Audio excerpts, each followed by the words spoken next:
Muita honra estar aqui, né, para falar das coisas de Deus.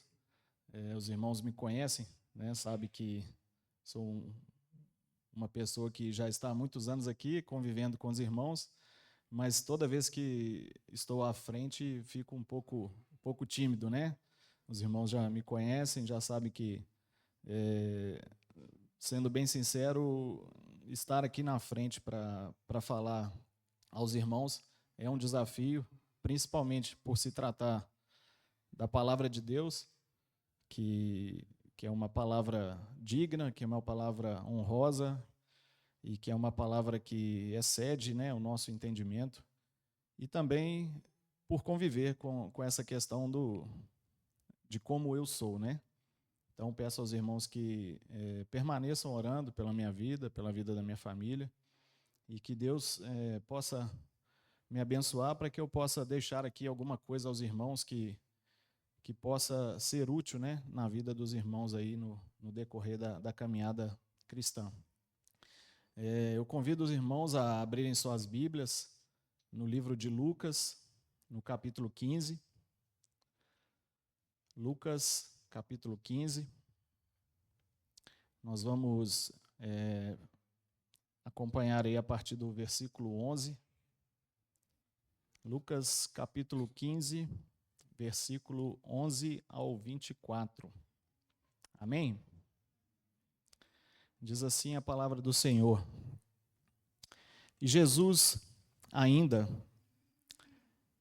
disse ainda: um homem tinha 2 filhos. Certo dia, o mais moço disse ao pai: Pai, quero que o Senhor me dê agora a minha parte da herança. E o pai repartiu os bens entre os 2. Poucos dias depois, o filho mais moço ajuntou tudo o que era seu e partiu para um país que ficava muito longe. Ali viveu uma vida cheia de pecado e desperdiçou tudo o que tinha. O rapaz já havia gastado tudo quando houve uma grande fome naquele país e ele começou a passar necessidade. Então procurou um dos moradores daquela terra e pediu ajuda. Este o mandou para a fazenda a fim de tratar dos porcos. Ali, com fome, ele tinha vontade de comer o que os porcos comiam, mas ninguém lhe dava nada. Caindo em si, ele pensou: quantos trabalhadores do meu pai têm comida de sobra e eu estou aqui morrendo de fome? Vou voltar para a casa do meu pai e dizer: Pai, pequei contra Deus e contra o Senhor, e não mereço mais ser chamado de seu filho. Me aceite como um dos seus trabalhadores. Então saiu dali e voltou para a casa do pai. Quando o rapaz ainda estava longe de casa, o pai o avistou e, com muita pena do filho, correu e abraçou e beijou. E o filho disse: Pai, pequei contra Deus e contra o Senhor, e não mereço mais ser chamado de seu filho. Mas o pai ordenou aos empregados: depressa, tragam a melhor roupa e vistam nele. Ponham um anel no dedo dele e sandálias nos seus pés. Também tragam e matem o bezerro gordo. Vamos começar a festejar, porque este meu filho estava morto e viveu de novo. Estava perdido e foi achado. E começaram a festa. Oremos. Senhor Deus, Pai, nós mais uma vez, ó Deus, estamos aqui na Tua casa, Senhor, para Te agradecer, ó Deus, para Te suplicar, ó Deus, que o Senhor possa estar, ó Deus, conosco aqui nesse momento, quando falaremos, ó Deus, um pouco mais sobre a Tua palavra, ó Deus, quando vamos, ó Deus, aqui com os Teus irmãos, ó Deus, poder, ó Pai, aprender um pouco mais de Ti, ó Deus. Abençoe, ó Deus, os meus irmãos que estão aqui nesta igreja, as suas respectivas famílias, ó Deus. Abençoe, ó Pai, aqueles que nos visitam. Abençoe, ó Deus, aqueles que passam por dificuldades, passam por problemas de saúde, ó Deus. Nós confiamos em Ti, ó Deus. Pedimos a Ti que esteja conduzindo, ó Deus, este culto e que o Senhor possa, ó Deus, trabalhar, ó Deus, em nossas vidas. Nós te agradecemos, pedimos perdão pelas nossas falhas, nossos pecados, em nome de Jesus. Amém. Os irmãos podem se assentar. Irmãos, mais uma vez, diante desse texto, acredito, bem conhecido entre os irmãos, um texto que fala, né, sobre o filho pródigo, traduzindo aí o significado de pródigo seria o filho esbanjador, né? Aquele que esbanja aquilo que, vamos dizer assim, que não é seu. E esse texto, ele traz para nós uma reflexão interessante sobre a vida de um jovem. Jovem este que, entendo, quando estava ali com a sua idade já um pouco, né, avançada, mas ainda jovem, quis que o seu pai, então, lhe desse sua parte na herança. Jesus, no capítulo 15 de Lucas, ele começa a falar sobre a parábola da ovelha perdida. Voltando um pouco mais atrás aí. Nos versos 4 e 6, nós temos a seguinte palavra que fala até nós. Se algum de vocês tem 100 ovelhas e perde uma, por acaso não vai procurá-la? Assim deixa no campo as outras 99 e vai procurar a ovelha perdida até achá-la. Quando a encontra, fica muito contente e volta com ela nos ombros. Chegando à sua casa, chama os amigos e vizinhos e diz: Alegrem-se comigo porque achei a minha ovelha perdida. Alegrem-se comigo porque achei a minha ovelha perdida. No verso 7, ele também ilustra sobre a alegria que há no céu quando um pecador se arrepende dos seus pecados, do que 99 pessoas boas que precisam se arrepender. Mais adiante, nos versos 8 a 10 do mesmo capítulo 15, Jesus continua: Se uma mulher que tem 10 moedas de prata perder uma, vai procurá-la, não é? Ela acende uma lamparina, varre a casa e procura com muito cuidado até achá-la. E quando a encontra, convida as amigas e vizinhas e diz: Alegrem-se comigo, porque achei a minha moeda perdida. Pois eu digo a vocês que assim também os anjos de Deus se alegrarão por causa de um pecador que se arrepende dos seus pecados. Jesus, através dessas parábolas apresentadas, nos mostra como o seu amor pelos pecadores é grande. Em certa altura da vida, o filho mais novo do homem pede ao pai a sua parte na herança e parte para terras distantes, gastando tudo o que tem em pecados e perdições, sem pensar no dia de amanhã. Quando a sua herança acaba, o filho mais novo se vê sem nada e começa a passar necessidades e viver como um mendigo.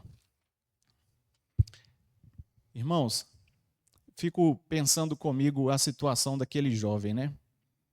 Esse jovem saiu de sua casa, pediu ao seu pai que dividisse tudo o que era de direito a ele, e ele então sai de casa, como diz o versículo 13. Poucos dias depois, o filho mais moço ajuntou tudo o que era seu e partiu para um país que ficava muito longe. Ali viveu uma vida de pecado e desperdiçou tudo o que tinha. Quantas vezes nos deparamos com situações que parecem exatamente como esse texto? Encontramos famílias onde enfrentaram, né, alguns problemas, pais que não souberam conduzir bem a vida dos seus filhos ali também, e temos ali filhos que saem de casa, filhos que procuram, né, uma solução fora ali do lar, e muitas das vezes não estão ali felizes com aquilo que encontraram no seu lar e saem pela vida. E mesmo sabendo de todas as dificuldades, o pai e a mãe ainda tentam alertar aquele filho, né? Olha, sei que as coisas não estão fáceis, não estão boas, mas por que você não fica? Por que não enfrentamos essa luta juntos? Por que você não tenta, né, dar valor àquilo que o seu pai e sua mãe pode te oferecer? De acordo com a lei judaica, a parte da herança do filho mais velho correspondia ao dobro da parte dos outros filhos.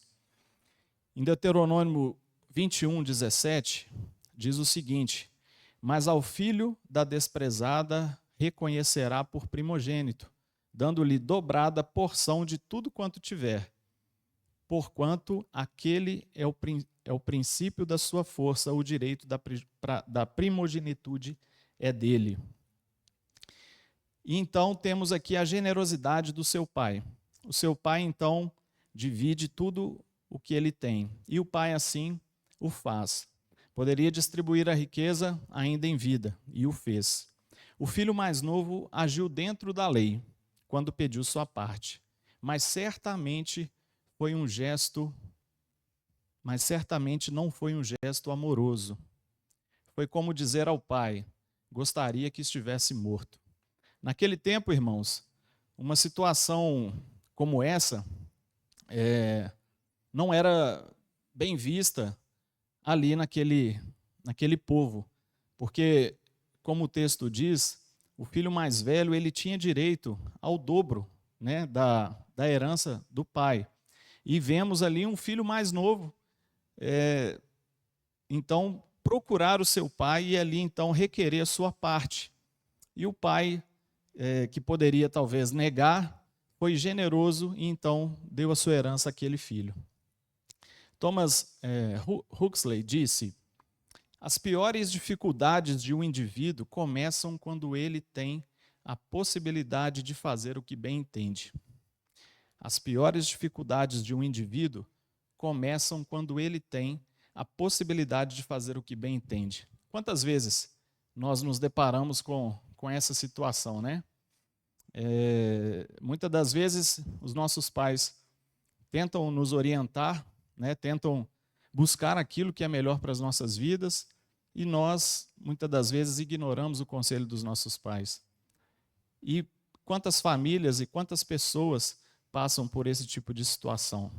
No verso 13, assim como disse os irmãos, aquele jovem partiu. Aquele jovem achou que era dono de si, aquele jovem achou que o melhor para a vida dele era fugir da presença do seu pai. E aquele jovem então partiu. Partiu para uma terra distante. E essa terra distante não é necessariamente um lugar longe para onde vamos viajar, pois ela existe em nosso coração. O filho mais novo sonhava em desfrutar sua liberdade, longe do pai e do irmão mais velho. O filho desejava fazer as coisas à sua maneira, por isso se rebelou contra o pai, entristecendo profundamente o coração dele. Irmãos, quando nos deparamos com essa mensagem, com esse texto, podemos fazer aqui uma analogia e trazer também para a nossa vida. Porque nós, muitas das vezes, nos colocando no lugar desse filho mais novo, quantas vezes nós queremos fazer aquilo que é melhor para a gente, que é melhor para nós? E quantas das vezes, né, nós entristecemos o coração do nosso Deus buscando aquilo que nós achamos que é melhor para as nossas vidas. Mas a vida, né, na terra distante não era o que o jovem esperava. Seus recursos esgotaram-se. Seus amigos falsos o deixaram. Veio a fome e o rapaz foi obrigado a fazer o que havia se recusado a fazer, trabalhar. Jesus enfatiza o que o pecado faz na vida dos que rejeitam a vontade do Pai. O pecado, ele promete liberdade, mas traz apenas escravidão. Em verdade vos digo que todo aquele que comete pecado é escravo do pecado. Está lá em João 8,34. O pecado promete sucesso, mas traz fracasso. Promete vida, mas o salário do pecado é a morte. Está lá em Romanos 6,23. O rapaz pensou que se encontraria, mas na verdade se perdeu. Quando Deus é deixado de fora da vida, o prazer transforma-se em escravidão. Quantas vezes, né, isso aqui se torna realidade em nossas vidas? Quantas vezes colocamos as coisas que não são do Senhor na frente daquilo que, como se diz, daquilo que não é do Senhor, e muitas das vezes nós chegamos lá na frente e quebramos a cara. Deus nos mostra, você está errado. Você deveria estar seguindo o meu caminho, você deveria estar na minha presença, e você optou pelo pecado. Você optou por não estar na minha presença. Certa vez aqui na igreja, para exemplificar um pouco essa questão, peço aqui permissão até ao irmão Josué, que contava muito essa história de Joãozinho e Maria, que passavam férias na casa dos avós, e a sua avó, então, o recebendo, né, recebendo os 2 netinhos de férias, a sua avó, então, falou, né, com o Joãozinho, olha, a sua responsabilidade aqui é cuidar dos animais, é cuidar aqui da horta, é jogar água nas plantas, e falou com a Maria, Maria, sua responsabilidade aqui, durante esse período de férias, é estar aqui na casa da sua avó, lavando a louça, após o almoço, ajudando aqui nos deveres de casa. E assim, Joãozinho e Maria estavam ali na casa dos seus avós, passando um período de férias. Certa vez, Joãozinho, brincando com pedras, acabou atirando uma pedra no galo da vovó. E o galo era de estimação da vovó, a vovó adorava o galo. Só que ele, quando se deu conta, Maria estava do seu lado. Maria estava próxima e Maria viu aquela situação. Infelizmente, para Joãozinho, o galo veio a morrer. E Maria viu a situação. Maria ficou ali vendo tudo. E a Maria então falou com o Joãozinho, Joãozinho, se você quiser, eu não conto para a vovó que você matou o galo dela. Mas eu te peço para lavar a louça todos os dias para mim. Joãozinho, então, com medo de sua avó, ele se colocou à disposição. Tudo bem, Maria, vou lavar a louça todos os dias para você. E então, durante aquele período de férias, a vovó, então, começou a observar que Joãozinho fazia suas tarefas todo dia no quintal, alimentava os bichos, aguava as plantas, ajudava num contexto geral ali e ainda lavava a louça. E Maria se esquivava ali da questão de lavar a louça todos os dias. E aquilo ali decorreu-se por algum tempo e Joãozinho começou então a ficar sobrecarregado e cansado. E um dia ele falou com Maria, Maria, não aguento mais, por favor, volte a lavar a louça, eu estou ficando muito cansado. E Maria virou para ele e falou assim, cocoricó. E ele então voltou a lavar a louça. E toda vez que Joãozinho olhava para Maria, ela virava para ele e falava, cocoricó. Até que um dia, irmãos, Joãozinho, naquela situação, pensou o seguinte, eu não aguento mais isso. Vou chegar para a vovó e vou contar para ela o que eu fiz. Então ele procurou a vovó e falou assim, vovó, fiz uma coisa muito errada. A vovó virou para ele e falou assim, pode falar, Joãozinho, eu matei o seu galo. A vovó então virou para ele e disse, Joãozinho, eu já sabia, porque eu estava na janela no dia que você matou. Eu estava esperando você vir me contar. Então, a partir daquele dia, Joãozinho não era mais escravo de Maria. E Maria olhava para ele e ele falava assim, agora eu não lavo mais a louça. Irmãos, essa história exemplifica para nós como que o pecado ele acaba prendendo as pessoas, como as pessoas acabam se tornando escravos do pecado. Nos versos 17 a 19, nós encontramos o seguinte, caindo em si, ele pensou, quantos trabalhadores do meu pai têm comida de sobra, e eu estou aqui morrendo de fome. Vou voltar para a casa do meu pai e dizer, pai, pequei contra Deus e contra o Senhor, e não mereço mais ser chamado de seu filho. Me aceite como um dos seus trabalhadores. Arrepender-se significa mudar de ideia, e foi exatamente isso que o rapaz fez enquanto cuidava dos porcos. Veja a situação que aquele rapaz havia se encontrado. Ele caiu em si, o que significava que estava fora de si. O pecado traz consigo uma insanidade que parece paralisar a imagem de Deus dentro do indivíduo e liberar o instinto animal. Irmãos, quantas vezes observamos, podemos observar pessoas que estiveram aqui conosco, pessoas que puderam estar na presença de Deus, puderam aqui louvar, engrandecer o nome de Deus, puderam estar conosco e passando aqui momentos na presença de Deus. Essas pessoas agora não estão aqui mais. Essas pessoas saíram da presença de Deus e elas não se arrependeram. Precisamos orar por esses irmãos. Irmãos que com certeza, acredito eu, que vocês conhecem. Vocês sabem o que é.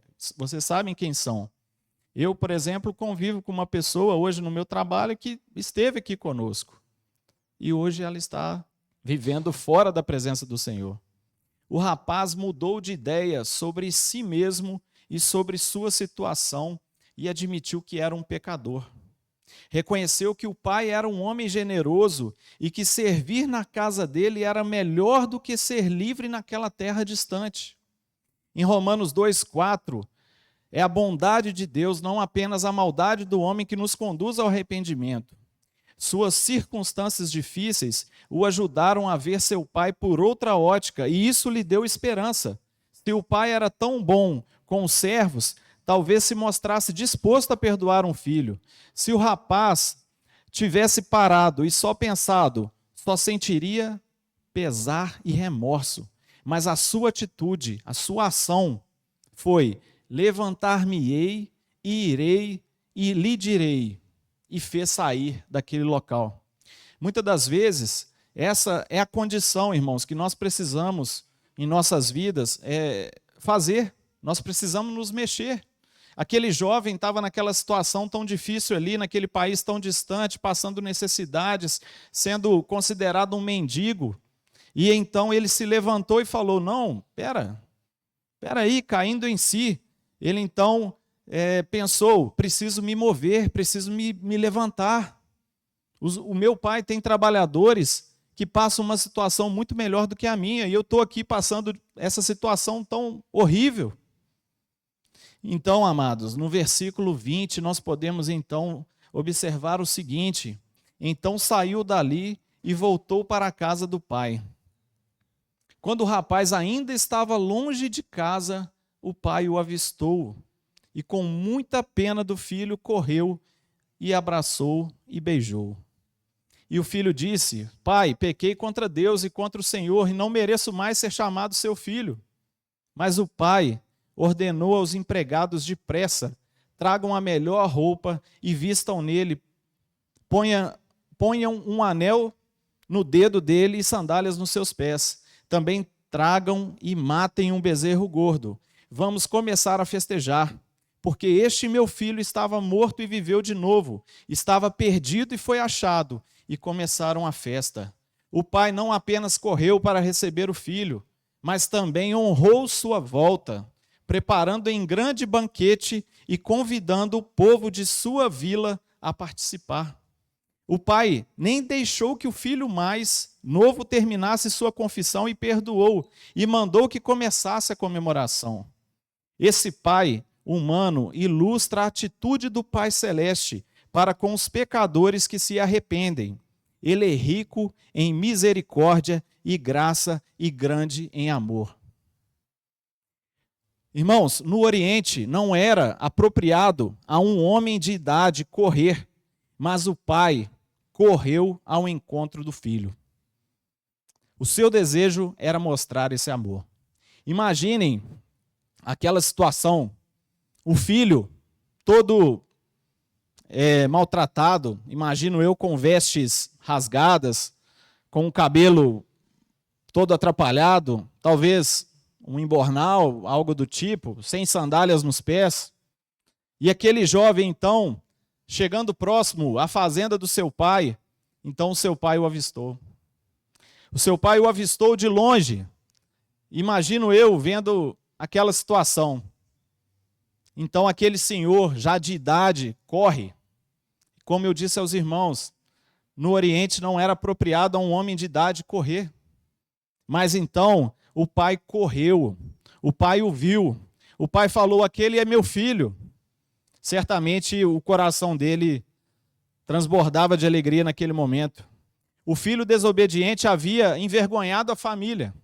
Naquele momento ali, naquela região, o filho mais novo, então, solicitar ao pai a sua herança era um motivo de vergonha naquela região.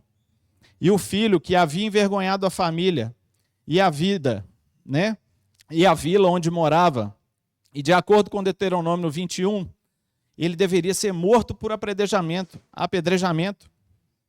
Se os vizinhos tivessem começado a apedrejá-lo, teria acertado o pai que o abraçava. Tamanha a misericórdia, tamanho o amor daquele pai por aquele filho. Ele provavelmente deveria ter pensado: vou correr e vou abraçá-lo, porque se alguém quiser atirar uma pedra nele, vai atirar em mim, vai acertar a pedra em mim. Que imagem maravilhosa, amados, do que Jesus fez por nós na cruz. Na terra distante, o filho pródigo, o filho esbanjador, ele aprendeu o significado da miséria, mas de volta ao lar, ele descobriu o significado da misericórdia. A misericórdia na Bíblia, amados, é tratar uma pessoa mais compassivamente do que ela merece. O anel era um sinal de filiação, e a melhor roupa, provavelmente a roupa do seu pai, era a prova que o filho estava aceito de volta na família. Os servos, eles não usavam anéis, sapatos nem roupas caras. O banquete foi a maneira que o pai escolheu para demonstrar sua alegria. A passagem que diz: meu filho estava morto, mas agora está vivo. Estava perdido, mas agora foi encontrado. Isso faz referência à experiência espiritual de todo pecador que vai até o Pai pela fé em Jesus Cristo. Irmãos, qual é a grande ideia desse texto para as nossas vidas? O que essa passagem ela nos mostra? O que esse texto traz para todos nós nessa noite? Jesus ele ensina, através dessa parábola, que o amor do Pai pelos pecadores é maior que o pecado. Jesus ensina, através dessa parábola, que o amor do Pai pelos pecadores é maior que o pecado. Glória a Deus. Resposta desejada. Qual é a resposta desejada, irmãos? É vontade de Deus que nos arrependamos dos nossos pecados e voltemos até Ele, suplicando graça e misericórdia por nossas vidas.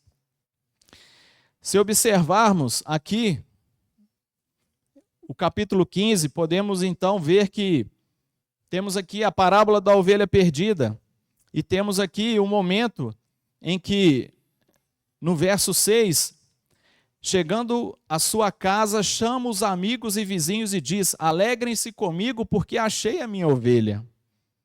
Se analisarmos aqui o versículo 10 do mesmo capítulo: pois digo a vocês que assim também os anjos de Deus se alegrarão por causa de um pecador que se arrepende dos seus pecados. E se analisarmos aqui, subsequentemente, o versículo 24, porque este meu filho estava morto e viveu de novo, estava perdido e foi achado, e começaram a festa. Qual é a análise, irmãos, que podemos fazer aqui desses três tópicos? A ovelha perdida, a moeda perdida e o filho pródigo.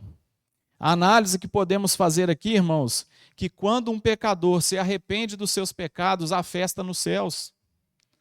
Quando um pecador se arrepende daquilo que ele fez, que não agradou ao Senhor, há festa nos céus. Essa é a mensagem que Deus quer trazer para nós essa noite. E temos aqui algumas aplicações para as nossas vidas. Vamos lá, número 1 aqui, poder do arrependimento. O filho, ao reconhecer seu erro e decidir voltar para casa, ele demonstra humildade e arrependimento sincero. Isso nos mostra que Deus está sempre pronto para perdoar aqueles que se arrependem. Poder do arrependimento. Segunda aplicação à nossa vida aqui, a misericórdia de Deus. Deus nos recebe de braços abertos quando nos arrependemos e voltamos para Ele. Não importa quão longe tínhamos ido em nossos erros, Ele é misericordioso em nos perdoar. Terceiro tópico, a importância da humildade. Admitir que está errado e que precisa de perdão do Pai. Todos nós precisamos de perdão do Pai. Precisamos nos arrepender, precisamos ter humildade. Isso é importante no caminho do arrependimento e da redenção. Quarto tópico aqui, a valorização do que é verdadeiramente importante. O filho percebeu que o amor e perdão do pai eram muito valiosos. Precisamos valorizar as coisas espirituais acima das coisas materiais. Como isso aqui é importante, irmãos? Como essa questão aqui de valorizar aquilo que é espiritual na nossa vida é mais importante do que o material? Fica aqui essa questão para refletirmos. A necessidade, quinto tópico, a necessidade do perdão. Precisamos do perdão de Deus para sermos restaurados em nosso relacionamento com Ele. Todos os dias, irmãos, nós cometemos erros, nós cometemos pecados. Então nós precisamos de perdão. Precisamos pedir perdão a Deus para sermos restaurados, para termos o nosso relacionamento restaurado com Ele. Sexto tópico aqui, a alegria no retorno. Isso nos ensina que há grande alegria no céu quando um pecador se arrepende e volta para Deus. Então, esse momento que esse rapaz caiu em si e voltou, se arrependeu daquilo que havia feito e voltou para Deus. Então, nós precisamos também pensar nisso, na alegria no retorno, quando nós nos colocamos à disposição de Deus e nos colocamos na presença dEle para que possamos então pedir perdão e nos reconciliar. O amor incondicional de Deus, por último. Isso nos ensina que Deus nos ama incondicionalmente, não importa o que tenhamos feito. Esse é o amor incondicional de Deus, irmãos. Nós estamos aqui hoje, estamos aqui estudando a palavra de Deus, estamos aqui aprendendo um pouco mais e nos deparamos com esse amor. Esse amor que nós não podemos explicar. Esse amor que um dia fez com que o próprio Deus se entregasse por nós. Que o próprio Deus descesse do seu lar, das mansões celestiais, e pudesse então se entregar por nós. Hoje nós temos remissão dos nossos pecados, porque um dia Cristo morreu, Ele veio à terra, viveu, conviveu conosco, conviveu e nos ensinou aquilo que nós precisamos saber sobre Ele, e nos deu a sua vida como um sinal de tão grande amor. E o pecado, uma frase antiga, que Deus, Ele odeia o pecado, mas Ele ama o pecador. Então que essa palavra possa ter alcançado o coração dos irmãos, Peço a Deus que pelo menos alguma coisa possa ter penetrado no coração dos irmãos e que seja bênção na vida dos irmãos. Amém?